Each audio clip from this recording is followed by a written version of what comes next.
إنما يخشى الله من عباده العلماء। जुर्अत का नाम है देवबंद वाले, आली मकाम है देवबंद वाले। जुर्अत का नाम है देवबंद वाले, आली मकाम है देवबंद वाले। जुर्अत का नाम है देवबंद वाले, आली मकाम है देवबंद वाले। आली मकाम है देवबंद वाले। अल्लाह का दीन पूरी दुनिया में आम कर गए, अल्लाह का दीन पूरी दुनिया में आम कर गए। कुफरी ताकतों का पहिया जो दाम। আসসালামু আলাইকুম ওয়া রাহমাতুল্লাহি ওয়া বারাকাতুহু।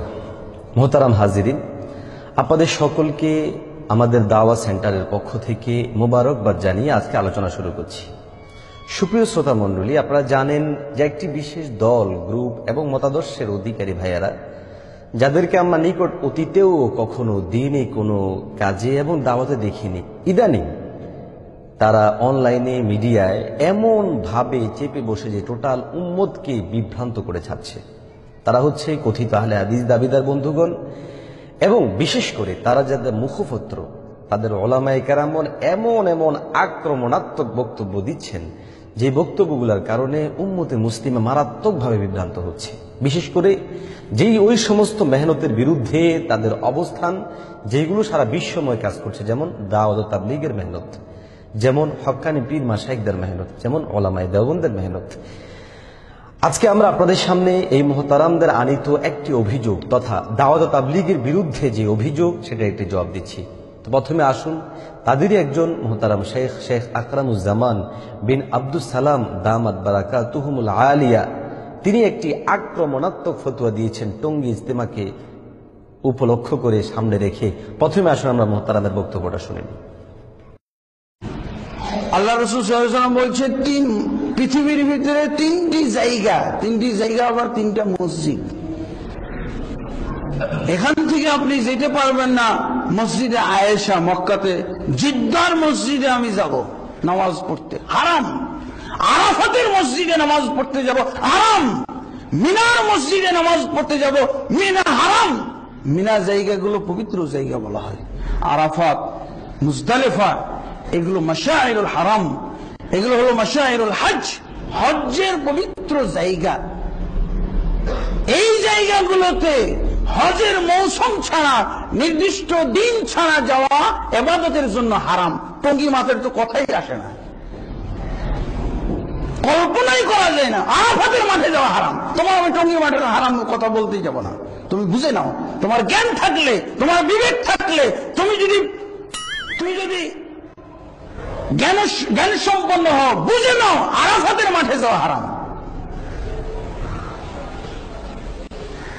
নবম জিলহজ ছাড়া এইরকম ইবাদতের সমাবেশ যদি মসজিদুল হারামের খতিব ডাকেন, মসজিদুল হারামের খতিব, মসজিদে নববীর খতিব, খোতাবা সবাই সম্মিলিত ভাবে যদি তারা একটা ইজতিমা ডাকেন, কোথায়?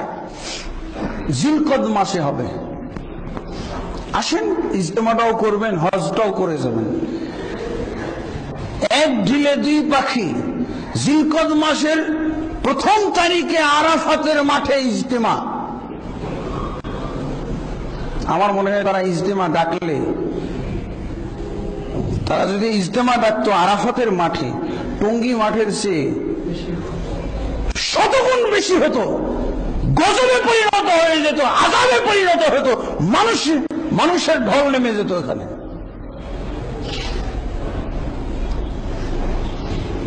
আরাফাতের মাঠে যাওয়া হারাম, আমার টঙ্গী মাঠে যাওয়া হারাম বলার দরকার নাই। আপনি বুঝে নেন, আপনার জ্ঞান যদি থাকে, আপনার যদি বিবেক থাকে, আপনার যদি ইসলাম থাকে, ইসলামের বুঝ থাকে, আপনার দ্বীনের বুঝ থাকে, আপনি বুঝবেন না কেন? আল্লাহ তাবারক ওয়া তাআলা আপনাকে হাইওয়ান, চতুষ্পদ জন্তুর চেয়ে ভালো তৈরি করেছেন, কিন্তু না বুঝলে আল্লাহ বলছেন তার চেয়েও নিকৃষ্ট। আরাফাতের মাঠে যাওয়া হারাম। কিসের বলে বলছি আমি? রাসূলুল্লাহ সাল্লাল্লাহু আলাইহি ওয়াসাল্লাম বেঁধে দিয়েছেন তিনটি জায়গা ব্যতীত আর কোথাও যাওয়া যাবে না। সেই কোন রসুল যিনি চতুর্থ জায়গার অনুমোদন দিলেন?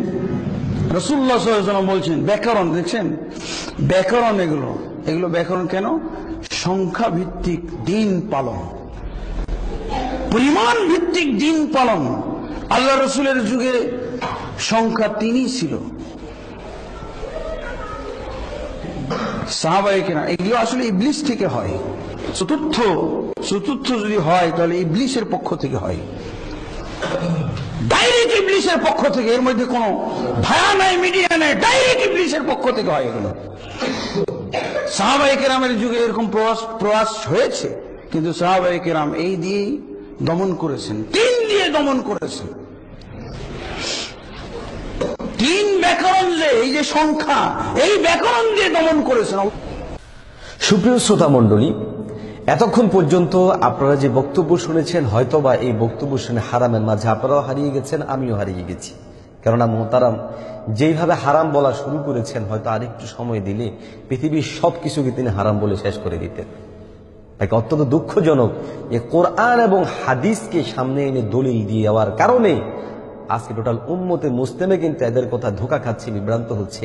এবং লক্ষ্যই তো করলেন কতটা আক্রমণাত্মক, কতটা হিংসাত্মক এবং কতটা বর্বর ভাবে শব্দ প্রয়োগ করে তিনি একটা দ্বীনি মেহনতের বিরুদ্ধে ফতোয়া জারি করলেন।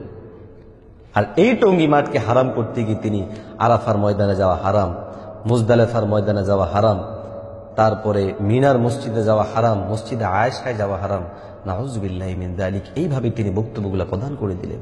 কোথায় পেলেন মহতারাম এই হারামের বিরাট বড় গাট্টি অথবা বিরাট বড় সমাগম, যেখান থেকে এনে এগুলাকে প্রয়োগ করে দিলেন? আমার তো মনে হয়েছে যে মহতারাম এই টঙ্গী ইজতেমার বিরুদ্ধে বলার জন্য, তাবলিগি বিরুদ্ধে বলার জন্য এই ফতোয়া হারাম বিষয়, মানে হারাম বলার উপর আলাদা কোনো কোর্স নিয়েছেন কিনা এটা একমাত্র আল্লাহ ভালো জানেন। তো যাই হোক, মোহতারাম তার বক্তব্যে দুইটা দলিল দিয়ে টঙ্গীর ইজতেমাকে হারাম প্রমাণ করতে চেয়েছেন। 1 নম্বর দলিল তিনি যেটা জোর গলায় বললেন, একটু আপনারা শুনুন। কল্পনাই করা যায় না আরাফাতের মাঠে যাওয়া হারাম। তোমার আমি টঙ্গী মাঠের হারাম কথা বলতেই যাব না। তুমি বুঝে নাও, তোমার জ্ঞান থাকলে, তোমার বিবেক থাকলে, তুমি যদি জ্ঞান সম্পন্ন হও, বুঝে নাও আরাফাতের মাঠে যাওয়া হারাম। আরাফাতের মাঠে যাওয়া হারাম কিসের বলে বলছি আমি? রাসূলুল্লাহ সাল্লাল্লাহু আলাইহি ওয়াসাল্লাম বেঁধে দিয়েছেন 3টি জায়গা ব্যতীত আর কোথাও যাওয়া যাবে না। সহিহ বুখারী এবং মুসলিমে আরেকটি হাদিস এসেছে, আল্লাহ রাসূল সাল্লাল্লাহু আলাইহি ওয়াসাল্লাম বলেছেন, লা তুশাদ্দুর রিহাল ইল্লা ইলা সালাসাতি মাসাজিদ। সফর করা যাবে না 3টি মসজিদ ছাড়া কোথাও। 3টি মসজিদ ছাড়া কোথাও ইবাদতের জন্য সফর করা যাবে না, জুমার নামাজ পড়তে যাওয়া যাবে না। মোহতারাম হাজিরিন, উনি বলেন কিসের বলে বলছি? আল্লাহ নবী বেঁধে দিয়েছেন 3, লা তুশাদ্দুর রিহাল ইল্লা ইলা সালাসা। এই হাদিসটা এসেছে তিরমিজি শরীফের 1 নম্বর খণ্ডে 74 নম্বর পৃষ্ঠায় শুরু হয়ে 75 নম্বর পৃষ্ঠায় সহ মিলিয়ে এসেছে হিন্দুস্তানি ছাপায়। এরপরে বুখারী শরীফের মধ্যেও হাদিসটা এসেছে, যে হাদিসের নাম্বার হচ্ছে 1189। তো সুপ্রিয় শ্রোতা, তিনি যেই ইজতিমাকে হারাম করার জন্য এই হাদিসকে সামনে আনলেন, আমরা প্রথমে ইজতিমাটা বুঝবো, দ্বিতীয়ত হচ্ছে এই হাদিসটার ব্যাখ্যা বুঝবো। প্রথমে আসুন ইজতিমা কি? ইজতিমা কি? ইজতিমা এটা একটা আরবি শব্দ, আল ইজতিমাউ। আল মুআজামুল ওয়াফিক নামক গ্রন্থের 31 নম্বর পৃষ্ঠায় অভিধান লেখক তিনি লেখেন যে ইজতিমা এর অর্থ হচ্ছে একত্রিত হওয়া, মিলিত হওয়া, সাক্ষাৎ করা, বৈঠক করা, সভা করা, সমাবেশ করা, সমাজবদ্ধ হওয়া। এই শাব্দিক অর্থগুলো থেকে স্পষ্ট যে আমরা জানি যারা এই ইজতিমা করছে, দাওয়াত ও তাবলীগের ভাইরা, সারা বছর তারা বিশ্বের আনাচে কানাচে মানুষদের কাছে নামাজের দাওয়াত নিয়ে যাচ্ছে, ঈমানের দাওয়াত নিয়ে যাচ্ছে, আমলের দাওয়াত নিয়ে যাচ্ছে। ওই ভাইরা একত্রিত হচ্ছে, সভা করছে, সমাবেশ করছে, বা আমরা স্বাভাবিক যেটা বুঝি, এই ইজতিমার আমাদের যেটা সামাজিক অর্থ, যেটা আমরা বুঝতে পারি পারিভাষিক অর্থ, সেটা হচ্ছে আল হাফলাতুদ দ্বীনিয়া, মানে এটা দ্বীনি মাহফিল, দ্বীনি একটা সমাবেশ। এখন আসুন, তিনি এই দ্বীনি সমাবেশটাকে হারাম করলেন কিসের বলে? নবীজির হাদিসের বলে। নবীজির হাদিস কি? লা তুসাদ্দুর রিহাল। অর্থ কি?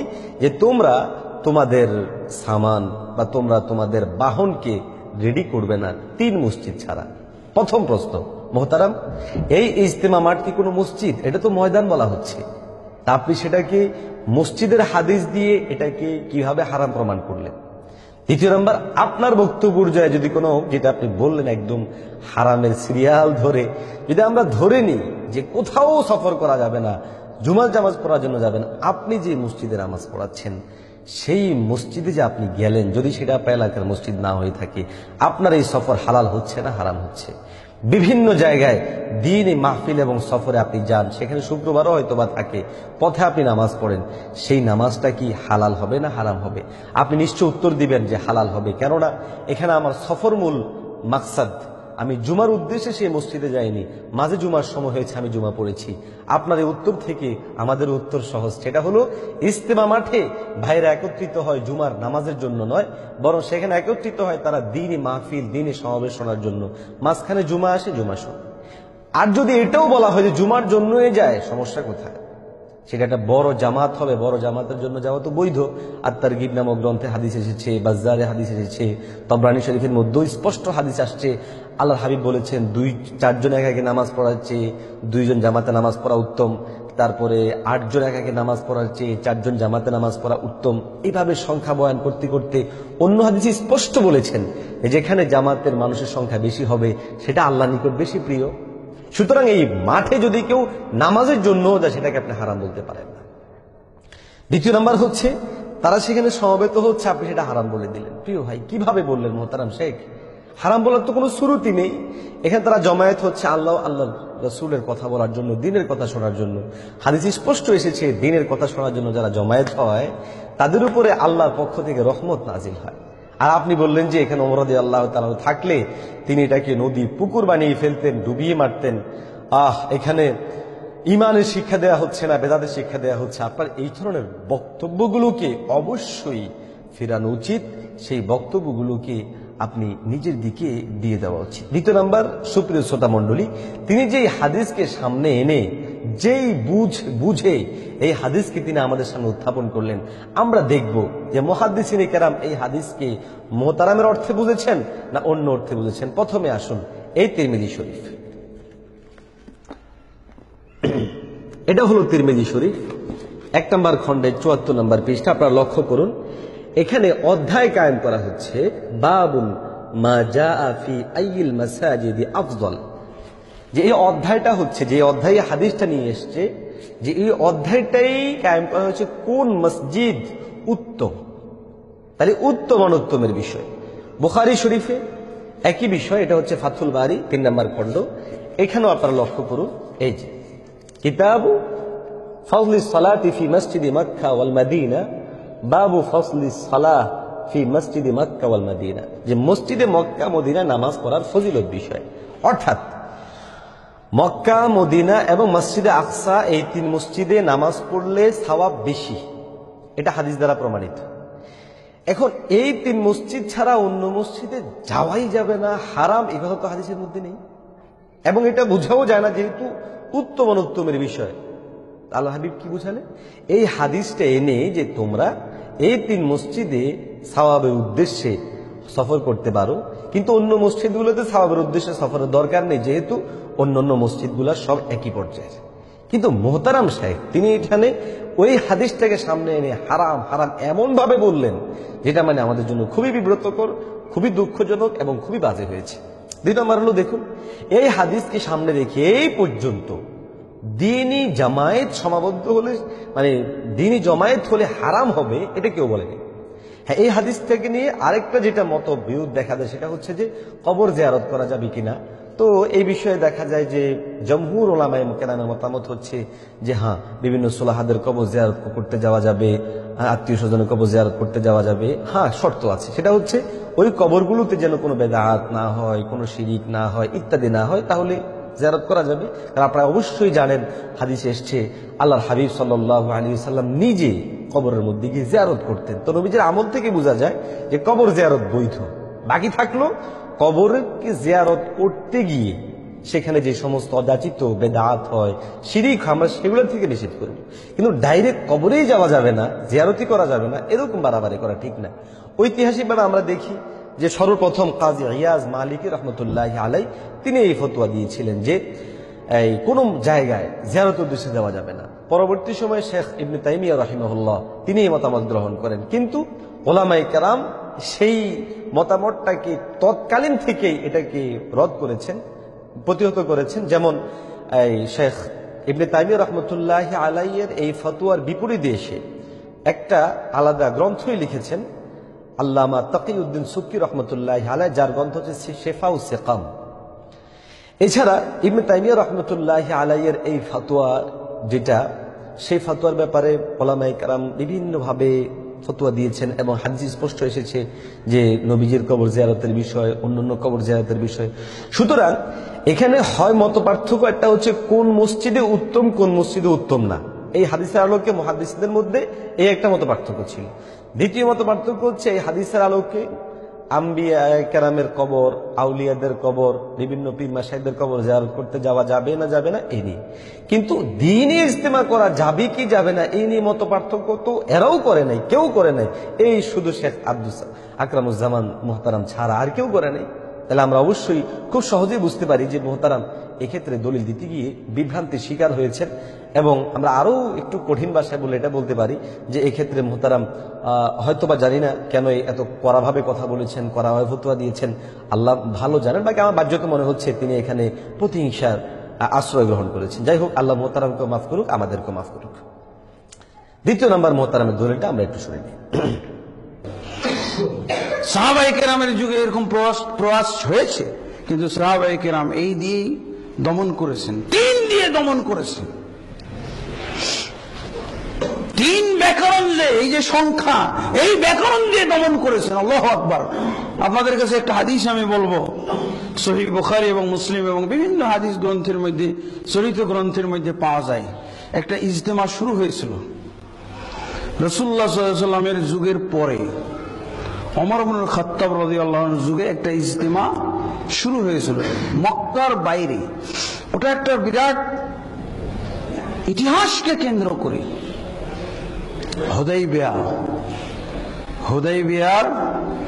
হুদাইবিয়াতে একটা ইজতেমা শুরু হয়ে গেছিল। কি সেই হুদাইবিয়া?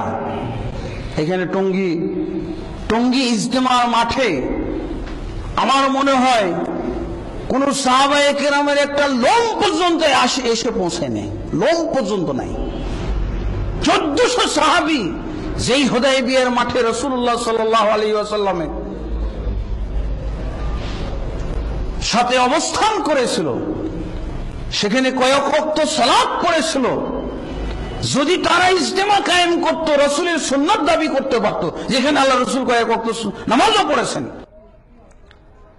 সুপ্রিয় শ্রোতা, আমরা এতক্ষণ পর্যন্ত শুনলাম যে মোহতারাম টঙ্গী ইজতেমাকে নাজায়েজ প্রমাণ করতে গিয়ে আরেকটা দলিল সামনে নিয়ে আসছেন, সেটা হচ্ছে হুদাইবিয়ার সেই গাছ যেটাকে মধ্যে গিয়ে মানুষ নামাজ পড়তো ইত্যাদি করত। তো তিনি তার ভাষায় বললেন সেখানে একটা ইজতেমা শুরু হয়েছিল। আসলে কি সেখানে কোনো ইজতেমা শুরু হয়েছিল? আর এই ইজতেমা দুটোটাই কি এক ধরনের ইজতেমা? প্রথমত হচ্ছে তিনি যেই ভাষায়, যেই ঢঙ্গে, যেই ভাবে বললেন, এইভাবে যে একটা ইজতেমা শুরু হয়েছিল, ওইখানে মানুষ বিভিন্ন করত, এই ভাষায় আমরা বুখারী শরীফে খুঁজেছি। বুখারী শরীফে 4165 নম্বর হাদিসে হুদাইবিয়ার সেই ঘটনা বর্ণিত আছে। গাছ কাটার কথাও এখানে এই ফাথুল বারী যিনি লেখক তিনি নিয়ে এসছেন। দ্বিতীয় নাম্বার হচ্ছে হুদাইবিয়ার ওই সমাবেশ আর টঙ্গীর সমাবেশ তো মোহতারাম এক না। কেন? দেখুন, হুদাইবিয়ার ওই সমাবেশটাকে সাহাবায়ে কেরামের পক্ষ থেকে করণের পিছনে কারণ ছিল একটা গাছকে লক্ষ্য করে যাওয়া, বরকত মনে করে আল্লাহ না করুক সেটাকে মাহবুদ বানিয়ে ফেলার হয়তোবা একটা সম্ভাবনা তারা লক্ষ্য করেছিলেন, যার কারণে তারা সেখান থেকে নিষেধ করেন। দ্বিতীয় নাম্বার, টঙ্গীতে এই বিষয়টা হচ্ছে না, যে এখানে কেউ টঙ্গী মাঠকে লক্ষ্য করে যাচ্ছে না, বরং দিনই একটা মাহফিল সমাবেশ সেখানে হচ্ছে, সেই মাহফিলটাতে যায়। দুটোর মধ্যে পার্থক্য আমি কিভাবে নির্ণয় করলাম? হুদায়বিয়ার ওই গাছটাতে শুধু যে বছরের 3 দিন যেত এরকম না, বরং সারা বছর যাতায়াত হয়তো মানুষদের ছিল। বাট এইদিকে টঙ্গীর ইজতেমাটা 3 দিন ব্যাপী হচ্ছে। দ্বিতীয় নাম্বার লক্ষ্য করুন, সেখানে মূল লক্ষ্য হচ্ছে সেই গাছ এবং সেটাকে ইবাদত মনে করে সেখানের মধ্যে যাওয়া। এর বিপরীতে টঙ্গীর এই মাঠের ইজতেমাটা মূল লক্ষ্য না, ইজতেমার পরবর্তী সমাবেশ অর্থাৎ জামাত বের করা বিভিন্ন জায়গায়, সেটা হচ্ছে মূল লক্ষ্য। সুতরাং এই দুই সাইডের জিনিসকে একত্র করে ফেলা, এটা আমার মনে হয় একান্ত বিভ্রান্তকর কারণেই হয়েছে।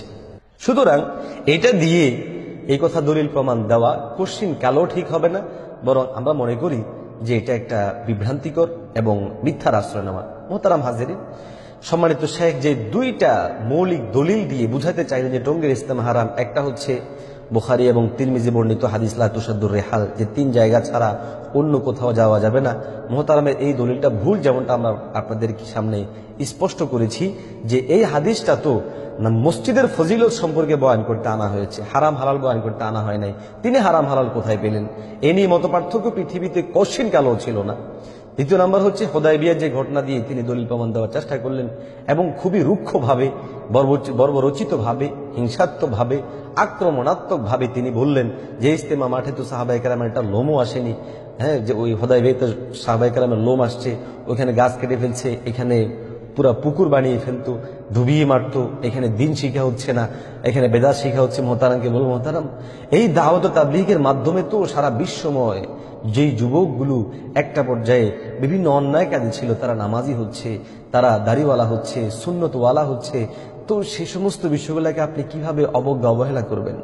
দ্বিতীয় নাম্বার হচ্ছে মুসলিম মিল্লাতের এত বড় একটা সমাবেশ, যখন আমরা বিভাজন হচ্ছি, যখন আমরা বিভক্ত, যখন আমাদের মধ্যে কোনো ঐক্য নেই, তখন এটা তো আমাদের চক্ষু ঠান্ডা হওয়ার কথা, আমাদের হৃদয় ভরে যাওয়ার কথা যে এই একটা প্ল্যাটফর্ম, সেটা হলো দাওয়াত ও তাবলীগকে সামনে রেখে এই সমাবেশ হয়েছে। সেটা তো আমাদের জন্য সান্ত্বনার বিষয় ছিল, কিন্তু তা না করে এইভাবে আক্রমণাত্মক ফতোয়া দিয়ে কেন দিচ্ছেন? মোহতারাম, আপনার যদি বুঝে না আসে, আপনি আপনার মতো করে আপনার দিন আপনি প্রচার করেন না। কিন্তু আমরা তো আপনাদের বিরুদ্ধে কোনো কথা বলছি না বা বলিনি, আপনারা কেন এই সমস্ত বিষয়গুলোকে লক্ষ্য বানিয়ে নিয়েছেন? এটা হারাম, ওটা হারাম, ওটা হারাম, ওটা হারাম। মোহতারাম, এভাবে আমাদের মাঝে বিভাজন আরো বেড়ে যাবে, আরো দিনে সমস্যা তৈরি হবে। সেটা না করে আসুন আমরা এই বিষয়গুলো সম্পর্কে বাড়াবাড়ি না করে মুসলিম মিল্লাতকে ইত্তেফাকের হতে আহ্বান করি, মুসলিম মিল্লাতের মধ্যে সংশয় সন্দেহ না প্রবেশ করিয়ে দিয়ে বরং তাদের মধ্যে আমরা সুন্দর জিনিসগুলোকে প্রবেশ করিয়ে দেওয়ার চেষ্টা করি। আল্লাহ রব্বে করিম আমাদেরকে দিনের পথে রাখুক, সহি দিনের উপর পরিচালিত করুক। সকলকে ধন্যবাদ, সকলকে আমাদের দাওয়াত সেন্টারের পক্ষ থেকে মোবারকবাদ জানিয়ে আজকে এখানে শেষ করছি। ওয়া আখিরু দাওয়ানা আলহামদুলিল্লাহি রাব্বিল আলামিন।